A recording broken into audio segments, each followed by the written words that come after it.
بسم اللہ الرحمن الرحیم۔ کون سے صحابی ہیں جنہوں نے دجال سے ملاقات کی تھی اور دجال کا ٹھکانہ کہاں ہے؟ حضرت تمیم داری رضی اللہ تعالیٰ عنہ وہ صحابی ہیں جنہوں نے دجال سے ملاقات کی تھی۔ یہاں دجال اور اس کے ٹھکانے کے بارے میں 10 اہم نکات بیان کیے گئے ہیں۔ نمبر 1، صحابی کا نام۔ حضرت تمیم داری رضی اللہ تعالیٰ عنہ وہ صحابی ہیں جنہوں نے دجال سے ملاقات کی تھی۔ وہ پہلے عیسائی تھے لیکن بعد میں اسلام قبول کر کے صحابہ کرام میں شامل ہو گئے۔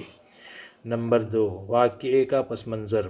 حضرت تمیم داری رضی اللہ تعالیٰ عنہ ایک سمندری سفر پر تھے جب ان کی کشتی راستہ بھٹک کر ایک جزیرے پر پہنچ گئی۔ نمبر 3، جساسہ کا کردار۔ جزیرے پر ایک عجیب مخلوق جسے جساسہ کہا جاتا ہے ان سے ملاقات کی اور دجال کی خبر دی۔ نمبر 4، دجال کی حالت۔ حضرت تمیم داری رضی اللہ تعالیٰ عنہ نے دجال کو زنجیروں میں قید پایا، اس کے ہاتھ اور پاؤں مضبوطی سے بندھے ہوئے تھے۔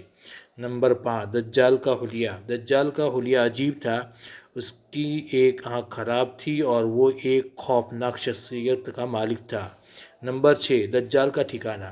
دجال ایک نامعلوم جزیرے پر قید ہے جو سمندر کے درمیان واقع ہے، اس کا درست مقام معلوم نہیں۔ نمبر 7، دجال کے سوالات۔ دجال نے حضرت تمیم داری رضی اللہ تعالیٰ عنہ سے دنیا کے مختلف سوالات اور مقامات کے بارے میں سوالات کیے، جیسے تبریہ جھیل کا پانی، کھجوروں کے باغات، بیت المقدس کے قریب۔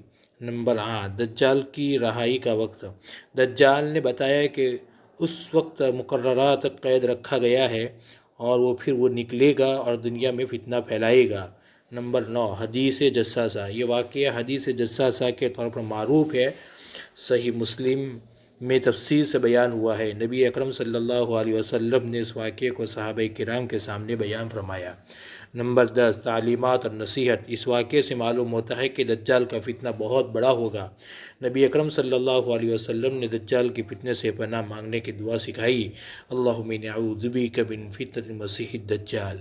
ناظرین کرام سے گزارش ہے، اگر آپ کو یہ باتیں اچھی لگی ہوں تو ہمارے اس چینل کو ضرور سبسکرائب کریں، آگے شیئر کریں۔